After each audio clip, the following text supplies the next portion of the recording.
ఈ సెషన్లో మనం సెలెక్ట్ స్టేట్మెంట్స్ ఉంటాయి కదా, వాటికి అంటే సెలెక్ట్ స్టేట్మెంట్ యొక్క క్లాజెస్ ఏంటి. మామూలుగా ప్రీవియస్ సెషన్లో మనం సెలెక్ట్ స్టేట్మెంట్ ఎలా ఉంటుంది అనేది చూసాం. సెలెక్ట్ ఇట్లా సింటాక్స్ అనేది ఉంటుంది. సెలెక్ట్ స్టార్ ఫ్రమ్, లేదంటే ఫీల్డ్స్ ఫ్రమ్, టేబుల్, అండ్ లాస్ట్లో క్లాజెస్ అనేటివి ఉంటాయి. ఆ క్లాజెస్ ఏంటంటే where clause, distinct, group by, next అట్లనే హ్యావింగు, ఆర్డర్ బై, ఇవి క్లాజెస్. మరి ఈ క్లాజెస్ని ఎలా ఎందుకు అప్లై చేయాలనేది మనం ఈ సెషన్లో చూద్దాం. మరి ఇవి చాలా ఇంపార్టెంట్ అనమాట. మీరు క్వరీస్ రాసేటప్పుడు కానీ, అంటే సబ్ క్వరీస్ రాసేటప్పుడు కానీ, అంటే డేటాని మీరు సెలెక్ట్ చేసేటప్పుడు టేబుల్స్లో నుంచి ఇవి చాలా యూస్ఫుల్గా ఉంటాయి. జనరల్ సింటాక్స్ మనం చూసినట్లయితే ఒక సెలెక్ట్ స్టేట్మెంటు రాసేటప్పుడు, అంటే నేను అక్కడ విడివిడిగా ఇచ్చున్నాను ఒక్కొక్క దానికి అన్ని క్లాజెస్ ఎలా ఉంటాయంటే, ఫర్ ఎగ్జాంపుల్ సెలెక్ట్, ఇక్కడ ఫీల్డ్స్ కానీ లేదంటే స్టార్స్ అని ఇస్తాం. ఫీల్డ్స్ లేదంటే స్టార్, ఫ్రమ్ టేబుల్ నేమ్ ఇస్తాం. ఆ తర్వాత మనకి క్లాజెస్ అనేటివి రావడం జరుగుతుంది. క్లాజుల్లో ఫస్ట్ వచ్చే క్లాజ్ ఏంటంటే వేర్ క్లాజ్, వేర్ కండిషన్. అంటే అన్నిటిలోనూ ప్రతి క్లాజు ప్రతి స్టేట్మెంట్లో పెట్టాల్సిన అవసరం లేదు. మన సిచ్యువేషన్ బట్టి మనం ఎప్పుడు ఏ క్లాజ్ పెట్టుకోవాలనేది మనం డిసైడ్ చేసుకోవచ్చు. ఆ తర్వాత గ్రూప్ బై క్లాజ్ అనేది వస్తుంది. వేర్ క్లాజ్ తర్వాత group by, group by field, A field మీద మీరు గ్రూప్ చేస్తున్నారు. గ్రూప్ బైకి తర్వాత కంటిన్యూషన్గా హ్యావింగ్ అనేది వస్తుంది. Having condition.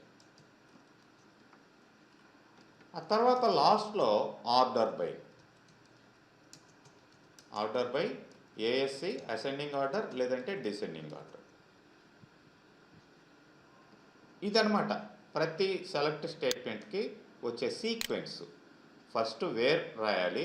అట్లా కాకుండా ఫస్ట్ నేను గ్రూప్ బై పెడతాను తర్వాత వేరే పెడతానంటే కుదరదు.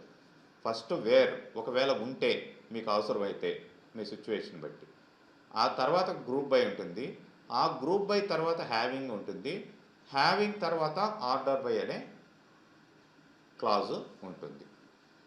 మరి ఫస్ట్ మనకి డేటా అనేది కావాలి. మరి డేటా ఎక్కువ ఉంటే మనకి ప్రాక్టీస్ చేసుకునేదానికి బాగుంటుంది. కాబట్టి మీకు ఇక్కడ కూడా డేటా నేను ఇవ్వడం జరిగింది, శాంపిల్ డేటా. దాన్ని ఫాలో కండి. సపోజ్ ఇక్కడ నేను ఒక టేబుల్ని క్రియేట్ చేయమని చెప్పున్నాను. ఏంటంటే ఇది కస్టమర్ టేబుల్ని. ఆ కస్టమర్ టేబుల్లో ఇలాంటి డేటాని ఇన్సర్ట్ చేయమని ఇక్కడ శాంపిల్ డేటా ఇచ్చాను. ఈ డేటా ఎలా వెళ్తుంది ఆ టేబుల్లోకి? ఇన్సర్ట్ స్టేట్మెంట్ ద్వారా మీరు ఇన్సర్ట్ చేసుకోవాలి ఇలాంటి డేటా. ఆ తర్వాత ఈ కస్టమర్ టేబుల్ మీద నేను ఇట్లా ఎగ్జాంపుల్స్ ఇవ్వడం జరిగింది. ఇవన్నీ కూడా ఆ కస్టమర్ టేబుల్ని బట్టి ఈ క్లాజెస్ అన్నిటికీ ఎగ్జాంపుల్స్ ఇక్కడ దాకా ఇవ్వడం జరిగింది. మరి నేను ఇప్పుడేం చేస్తానంటే ఎంప్లాయ్ టేబుల్ని తీసుకుంటాను. ఎంప్లాయ్ టేబుల్కి ఎగ్జాంపుల్స్ నేను ఎంప్లాయ్ టేబుల్ ఎలా క్రియేట్ చేయాలనే దానికి ఇది, దాంట్లో డేటాని ఇన్సర్ట్ చేసి ఎంప్లాయ్ టేబుల్కి ఎగ్జాంపుల్స్ ఇక్కడ ఇవ్వలేదు, ఈ నోట్ ప్యాడ్లో అయితే ఇవ్వలేదు. కానీ ఇప్పుడు ఎగ్జాంపుల్స్ అయితే మనం క్లాస్లో అయితే ఎగ్జాంపుల్స్ దీన్ని యూజ్ చేసే చేద్దాం. మీరు అవి ఇవి రెండు ప్రాక్టీస్ చేయండి. So first what I'm going to do, I'm going to create employee table.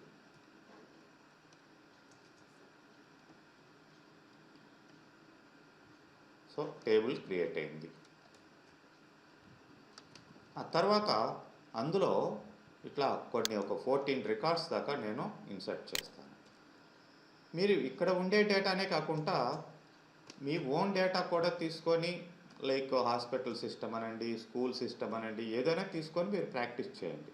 నేను ఇక్కడ శాంపిల్ డేటా ఇట్లా దీన్ని తీసుకోవడం జరుగుతుంది. ఓకే,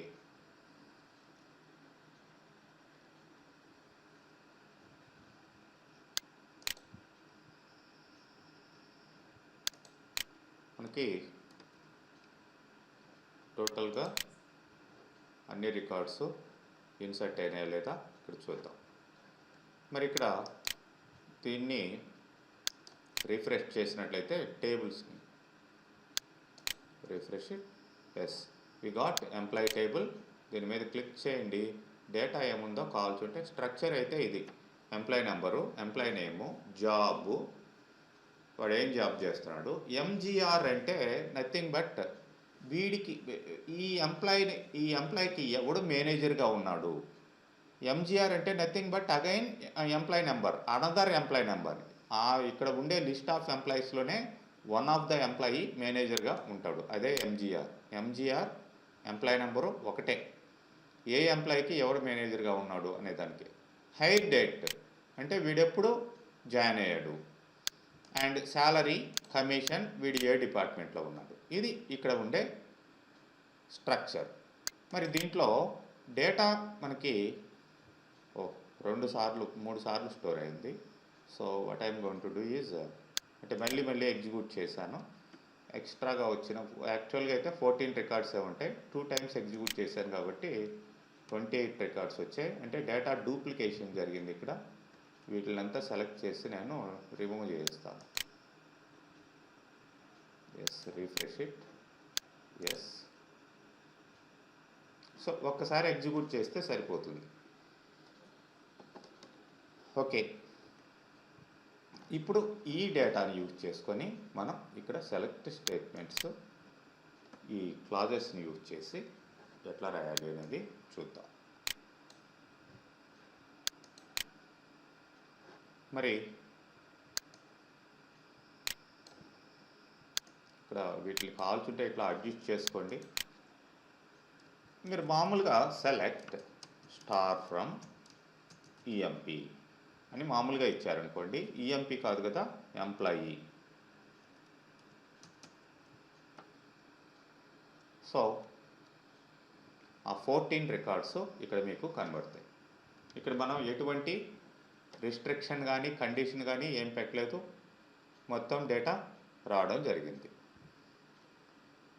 మరి అలా కాకుండా స్పెసిఫిక్ ఫీల్డ్సే కావాలి అనుకుంటే దీంట్లో ఉండే specific fields only EMP NO EMP NO ename job ఇవే కావాలి అనుకుందాం. అలాంటప్పుడు దీన్ని క్లియర్ చేస్తున్నాను. Again I'm executing. ఓన్లీ ఈ 3 ఫీల్డ్స్ డేటా మాత్రమే రావడం జరిగింది. మరి ఓన్లీ జాబే కావాలి, అసలు ఏ జాబ్స్ ఉన్నాయో చూద్దాం. జాబ్ ఫీల్డ్ అనేది మళ్ళీ రిపీట్ అవుతుంది. సో చూడండి, ఇక్కడ క్లర్క్, సేల్స్ మ్యాన్ ఇట్లా వచ్చేసారు. అంటే ఫస్ట్ వాడు క్లర్క్, సెకండ్ వాడు సేల్స్ మ్యాన్, థర్డ్ వాడు సేల్స్ మ్యాన్, అట్లా వచ్చాయి. అలా అసలు యూనిక్గా మనకి డేటా కావాలంటే లాస్ట్ క్లాస్లో చెప్పినట్లుగా ఏం వాడతాం, డిస్టింక్ట్ అనేది వాడతాం. డిస్టింక్ట్ జాబ్ అనగానే మనకేమవుతుంది, ఓన్లీ యూనిక్ డేటా మాత్రమే రావడం జరిగింది. ఓన్లీ 5 జాబ్సే ఉన్నాయి వీళ్ళల్లోనే. అంటే ఆ 14 రికార్డ్స్లో కొన్ని మంది క్లర్క్లు, కొన్ని మంది సేల్స్మెన్స్ అండ్ అనలిస్ట్స్, మేనేజర్స్ ఇలా ఉన్నారు. ఓకే, తర్వాత మనం ఓకే డిస్టింక్ట్ ఆల్ అని ఇచ్చినా ఇవ్వకపోయినా ఒకటే చెప్పాను కదా, మొత్తం అన్ని జాబ్స్ వచ్చేస్తాయి, రిపీట్ అవుతాయి, డూప్లికేషన్ వస్తుంది. ఇవ్వకపోయినా కూడా అన్నీ వస్తాయి. ఓకే, ఇప్పుడు మనకేంటంటే క్లాజెస్ని ఎలా అప్లై చేయాలి. Suppose select star from employee అన్నా. మరి ఇక్కడ డేటాని వెరిఫై చేసుకోండి. పర్టికులర్ కండిషన్ ప్రకారం మనకి డేటా కావాలి. దీంట్లో ఏదో ఒక కండిషన్ చెప్పండి, ఏది కావాలో మీకు చెప్పండి. ఇక్కడ ఉన్న 14 రికార్డ్స్లో ఏ కండిషన్ ప్రకారం మీకు డేటా చూపించాలి, ఏదో ఒకటి మీరు అడగండి. Ask anything.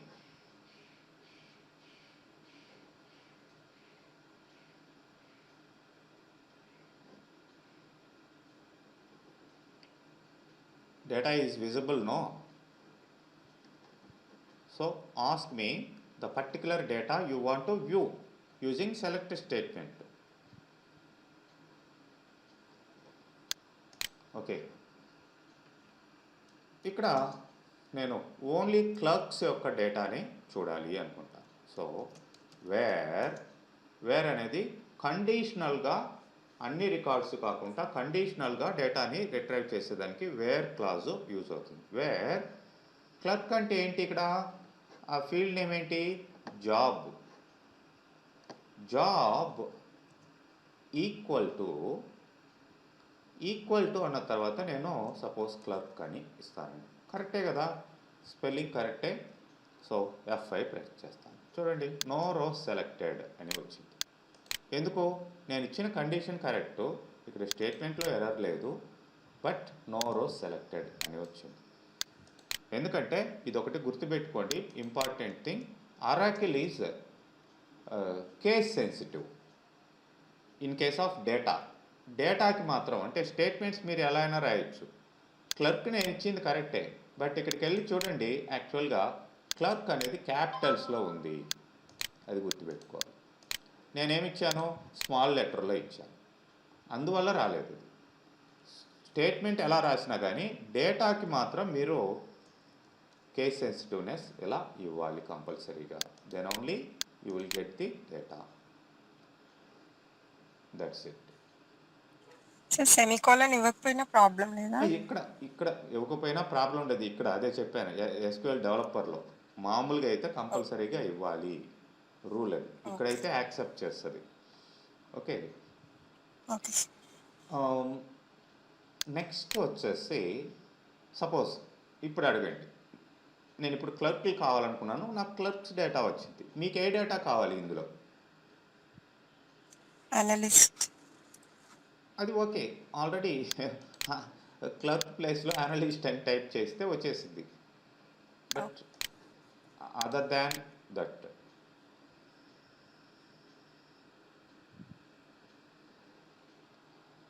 suppose I want to view the data who are earning salary between 1000 and 2000.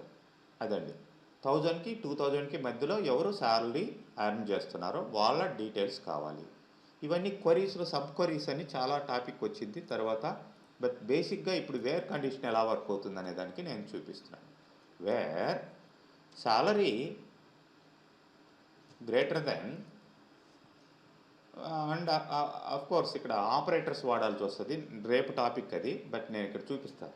లేదంటే నేను సింపుల్గా salary who are earning more than 1000, where salary greater than 1000 అంతే.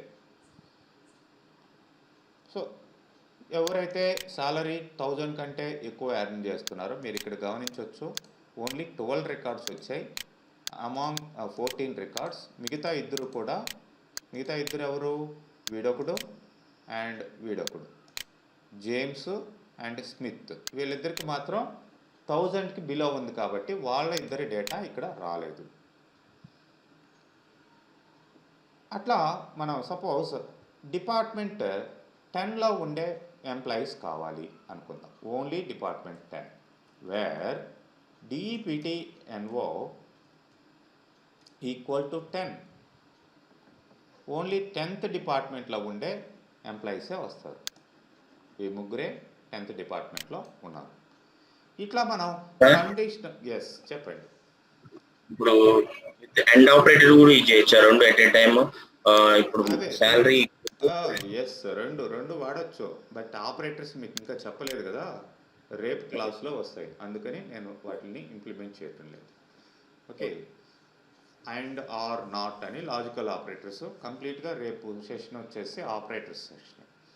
ఓకే, చాలా వస్తాయి ఆపరేటర్స్. వాటిల్లో మీకు ఇంకా ఇదే టేబుల్ని లేదంటే వేరే టేబుల్ని అయినా తీసుకొని మనం అప్పుడు క్లియర్గా చూద్దాం. ఇప్పుడు ఓకే బేసిక్గా సార్. వేర్ క్లాజ్ ఎలా ఫిల్టర్ చేస్తుంది డేటాని అనేది మనం చూస్తున్నాం. Okay, thank you sir. Next ఇక్కడ another important clause is group by. Group by అనే క్లాజ్కి మనం దాన్ని అప్లై చేయాలంటే గ్రూప్ ఫంక్షన్స్ అనేటివి తెలిసి ఉండాలి. గ్రూప్ ఫంక్షన్స్ లేదంటే వీటిని అగ్రిగేట్ ఫంక్షన్స్ అంటారు. Sum, average and minimum, maximum and count ఇట్లాంటివి, వీటిని గ్రూప్ ఫంక్షన్స్ అంటారు. అంటే గ్రూప్ ఆఫ్ డేటాని తీసుకొని మీకు రిజల్ట్ అనేది ఇవ్వడం జరుగుతుంది. సపోజ్ ఎంప్లాయీస్ ఎంతమంది ఉన్నారు కౌంట్ చేయాలి అనుకోండి.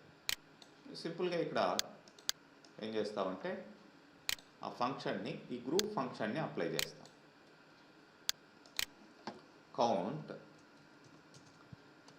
దీని బ్రాకెట్లో స్టార్ అని పెట్టి లేదంటే ఫీల్డ్ ఏదైనా ఇవ్వండి. చూడండి, కౌంట్ ఎన్ని మంది, టోటల్ రికార్డ్స్ ఎన్ని ఉన్నాయి, 14 రికార్డ్స్ ఉన్నాయి. అదే మనకి అక్కడ చూపించడం జరిగింది. ఇట్లా కౌంటింగ్ అనేది చేస్తుంది. అట్లానే సపోజ్ సాలరీస్ యొక్క టోటల్ కావాలి, అందరి యొక్క సాలరీస్. సో నేనేం చేస్తానంటే సమ్ ఆఫ్ సాలరీస్, చూడండి సమ్ ఆఫ్ సాలరీస్ మొత్తం 29,025 రూపీస్. టోటల్ రికార్డ్స్ కౌంట్ ఇది. ఇప్పుడు మనం ఈ ఫంక్షన్స్ అనే టాపిక్ ఆపరేటర్స్ అవి అయిపోయిన తర్వాత చాలా ఫంక్షన్స్ ఉంటాయి, హండ్రెడ్స్లో ఉంటాయి. వాటికి టైం పట్టిద్ది. అవన్నీ కూడా 1 by 1 నేర్చుకుంటాం. బట్ ఇప్పుడు సిచ్యువేషన్ వచ్చింది కాబట్టి వీటిని చెప్తున్నాను. ఒక 4-5 ఫంక్షన్స్, గ్రూప్ ఫంక్షన్స్. మరి సమ్ ఆఫ్ శాలరీ వచ్చింది, మరి మ్యాక్సిమం శాలరీ రావాలి. ఎవరికి ఎక్కువ శాలరీ వస్తుంది, మ్యాక్స్ బ్రాకెట్లో శాలరీ. అట్లనే మినిమం శాలరీ రావాలి, మినిమం శాలరీ. అట్లనే యావరేజ్ శాలరీ రావాలి, ఏవిజీ. కాకపోతే ఇక్కడ కాకపోతే ఈ సమ్ తర్వాతే పెట్టండి, ఏవిజీ ఆఫ్ శాలరీ. సో ఇప్పుడు ఎగ్జిక్యూట్ చేయండి, మీకు అన్నీ కూడా ఇట్లా వచ్చేయడం జరుగుతుంది.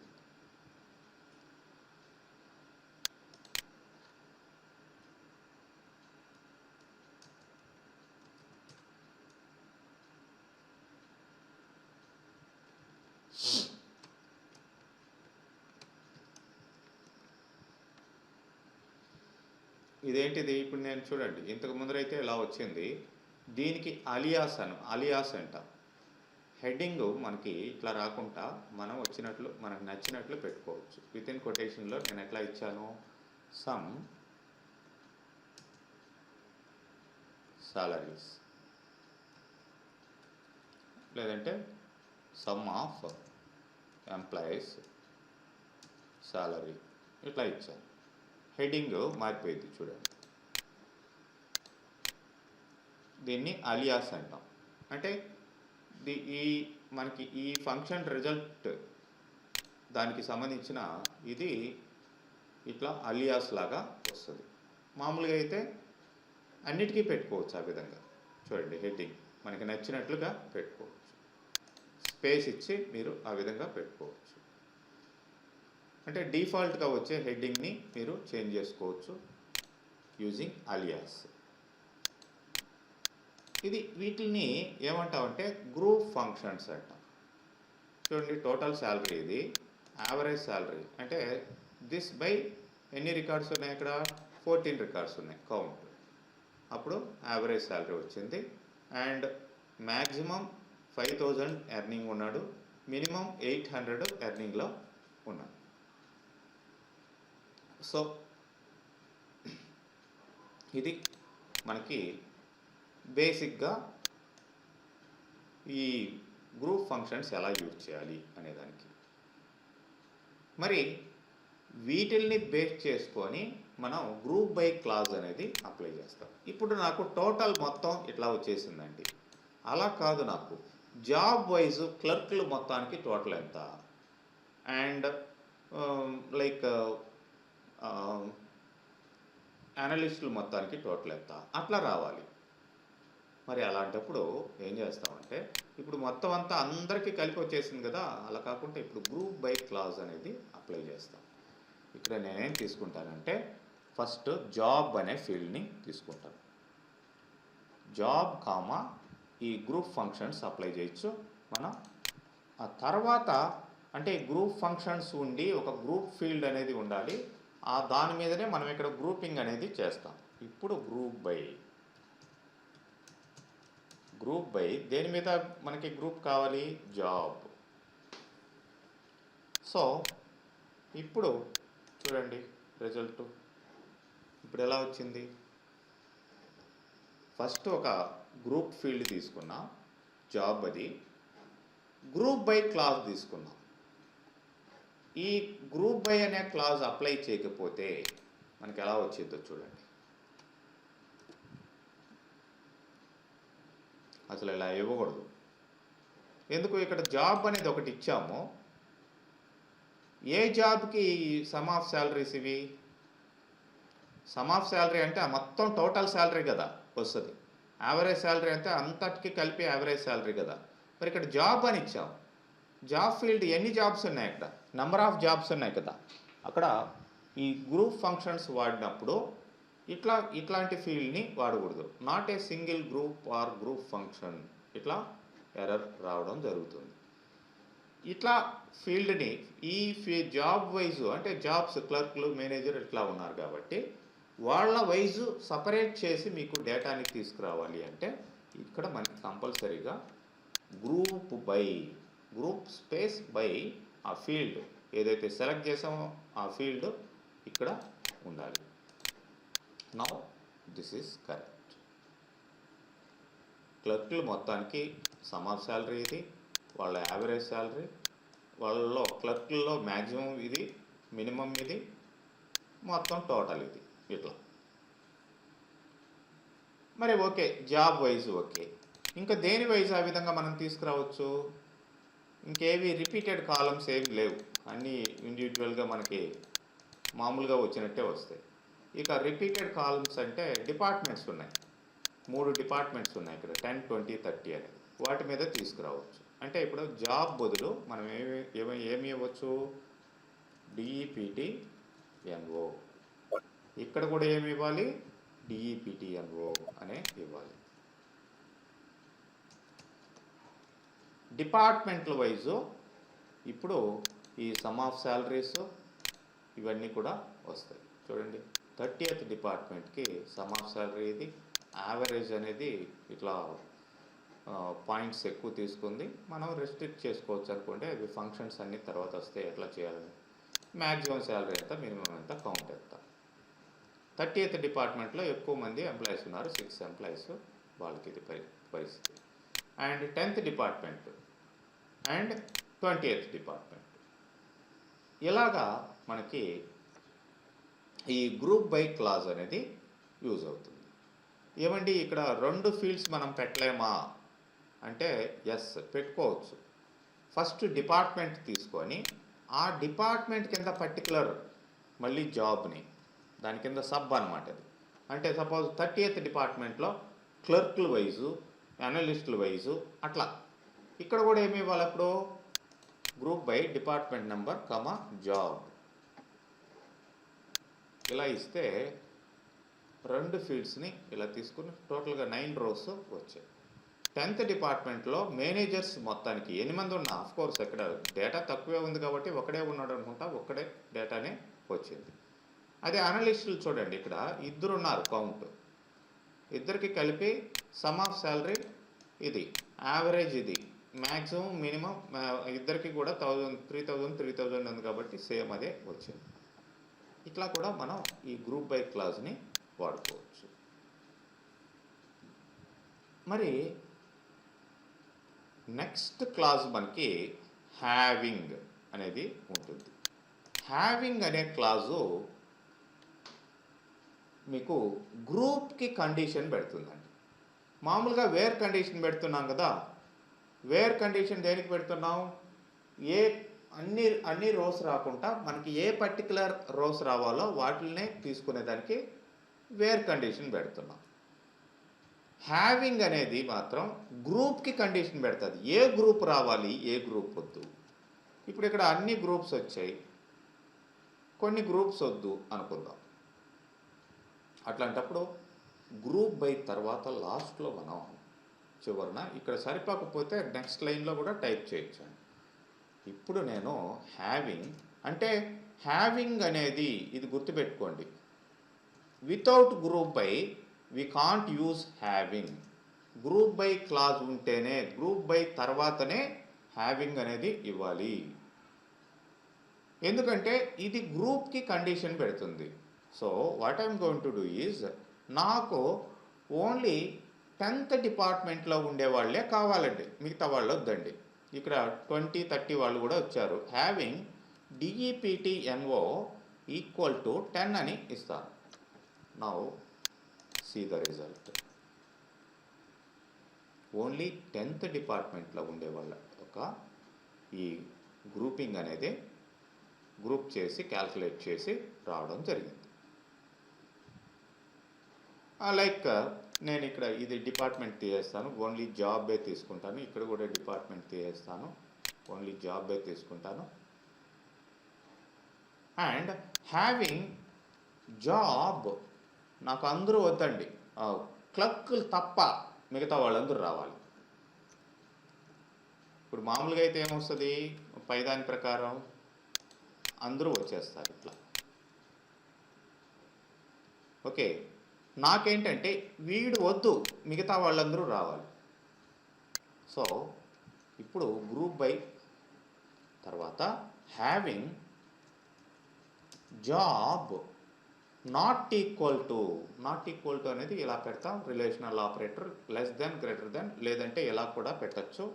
ఎక్స్క్లమేటరీ ఈక్వల్ టుని నాట్ ఈక్వల్ టు అంట. Having job not equal to clerk.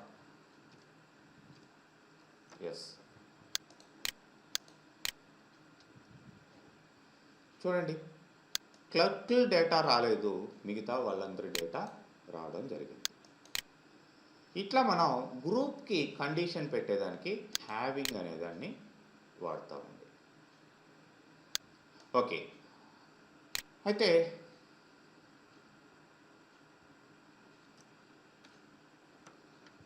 Order by అనేది నెక్స్ట్ ఉంది. ఈ ఆర్డర్ బై అనేది డేటా మనకి ఏ ఆర్డర్లో షో కావాలి. So select star from employee order by, నేను మిగతా క్లాసెస్ అన్నీ తీసుకోవటం లేదు, ఓన్లీ నాకు ఆర్డర్ బై జాబ్ అంటాను. జాబ్ వైజ్ నాకు ఆర్డర్లో రావాలి, చూసుకోండి కావాల్సి ఉంటే. ఏ అనలిస్టులు ఫస్ట్ వచ్చారు ఆల్ఫాబెటిక్ ఆర్డర్లో, తర్వాత సి, తర్వాత MPS ఇట్లా. బై డిఫాల్ట్ ఇది అసెండింగ్ ఆర్డర్, ASC అంటాం. అసెండింగ్ ఆర్డరే ఉండిద్ది, ఇచ్చినా ఇవ్వకపోయినా అది అసెండింగ్ ఆర్డరే. ఇప్పుడు రివర్స్లో రావాలి అన్నప్పుడు DESC డిసెండింగ్ ఆర్డర్. సో నా సే చూడండి, అనలిస్టులు కింద వచ్చారు, తర్వాత క్లర్క్లు, ఫస్ట్ సేల్స్ మ్యాన్ వచ్చారు, తర్వాత ప్రెసిడెంట్, మేనేజర్ ఇట్లా వచ్చారు. అట్లా descending order. Otherwise order by నేను సాలరీ అంటాను.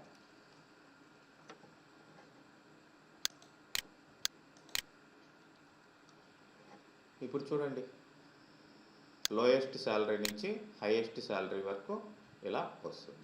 అట్లా దేన్ని అయినా మీరు ఏ ఆర్డర్లో అయినా సరే పెట్టుకోవచ్చు. ఈవెన్ ఈ నేమ్స్, ఎంప్లాయీ నేమ్స్.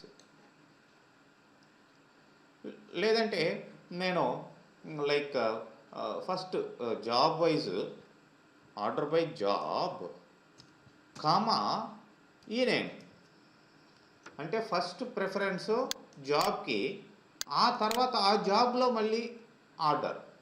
మీరు కావాల్సింటే చెక్ చేసుకోండి. అనలిస్టుల్లో ఫస్ట్ ఎఫ్ ఫోర్డ్ వచ్చాడు, తర్వాత ఎస్ స్కాట్ వచ్చాడు, తర్వాత ఈ క్లర్క్స్లో యాడమ్స్, తర్వాత జేమ్స్, తర్వాత మిల్లర్, తర్వాత స్మిత్, ఎస్ తోటి స్టార్ట్ అయి ఉన్న స్మిత్. అట్లా ఫస్ట్ ఆర్డర్ జాబు, తర్వాత ఆర్డర్ ఈయనే, ఇలాగుండిద్ది అనమాట. అట్లనే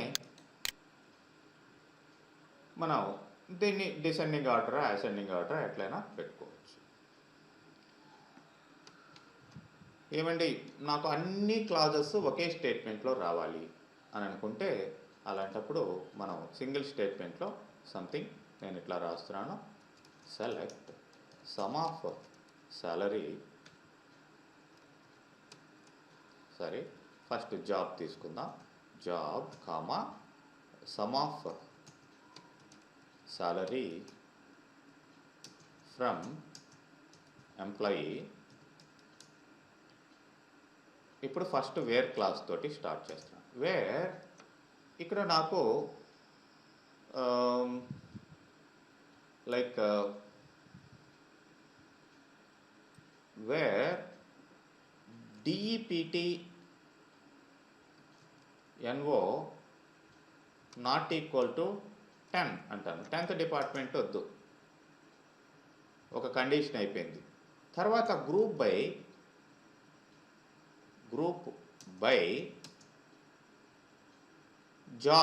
జాబ్ కదా మనం ఇక్కడ ఫీల్డ్ తీసుకుంది జాబ్. ఈ జాబుల్లో కూడా having job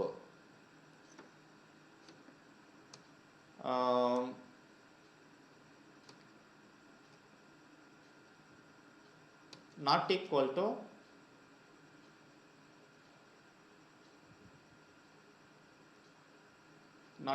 to something clerk క్యాపిటల్స్లో. ఆర్డర్ బై ఇంకేమున్నది ఇక్కడ, ఆర్డర్ బై జాబ్, మిగతా ఫీల్డ్స్ అన్నీ గ్రూప్ ఫంక్షన్ కాబట్టి ఆర్డర్ బై జాబ్ అన్నీ వచ్చేసాయి చూడండి.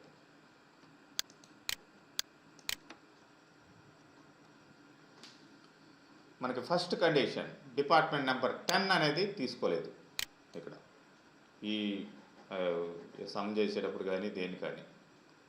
అండ్ గ్రూప్ బై జాబ్ మీద గ్రూపింగ్ వచ్చింది. ఓకే, డిపార్ట్మెంట్ నెంబర్ 10 తీసుకోలేదు కాబట్టి ఆ 10th డిపార్ట్మెంట్లో ఉండే వేరే వాళ్ళు ఎవరు వచ్చి ఉంటారు. మనకి జాబ్స్ ఇవేనా ఉండేది, అనలిస్టు, మేనేజరు, సేల్స్ మ్యానేనా, క్లర్క్. ఓకే, ఇప్పుడు క్లర్క్ ఒకడే మిస్ అయ్యాడు. ప్రెసిడెంట్ కూడా ఉన్నాడు, ప్రెసిడెంట్ 10th డిపార్ట్మెంట్లో ఉన్నాడు. నేను ఇక్కడ having job not equal to clerk అన్నా, ఓన్లీ క్లర్కే వద్దన్నాను, ప్రెసిడెంట్ని వద్దనలేదు. కానీ ప్రెసిడెంట్ అనేవాడు 10th డిపార్ట్మెంట్లో ఉన్నాడు, వేర్ కండిషన్లో మనం 10th డిపార్ట్మెంట్ వద్దని చెప్పాం. సో కాబట్టి వాడు కూడా రాలేదు. ఆర్డర్ బై జాబ్, అనలిస్టులు ఫస్ట్ వచ్చారు, మేనేజర్లు తర్వాత వచ్చారు, తర్వాత సేల్స్ మ్యాన్ వచ్చారు. ఇట్లా సింగిల్ స్టేట్మెంట్లో మనం అన్ని క్లాజెస్ని కూడా అప్లై చేసుకోవచ్చు.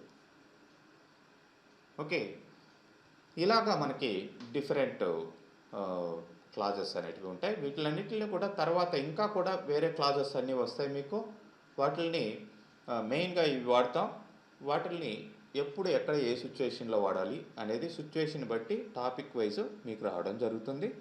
నెక్స్ట్ సెషన్లో మనం ఆపరేటర్స్ ఎలా వర్క్ అవుతాయి అనేది, డిఫరెంట్ కైండ్స్ ఆఫ్ ఆపరేటర్స్ క్లియర్గా చూద్దామండి. ఓకే.